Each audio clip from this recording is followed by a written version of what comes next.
Bom, nós vamos dar início aqui à instalação no cliente aqui de Campo Largo, né? Nós vamos instalar 16 módulos de 550 watts da Sunova.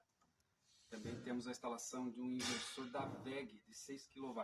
E depois nós vamos mostrar a instalação dos suportes no telhado e depois, finalizando toda a instalação, nós vamos filmar também. Nós já começamos a colocar as placas. E aqui são os mini trilhos para as placas, né? Então, já são 8 instaladas lá em cima. Nós teremos mais 8 aqui nesses mini trilhos aqui embaixo.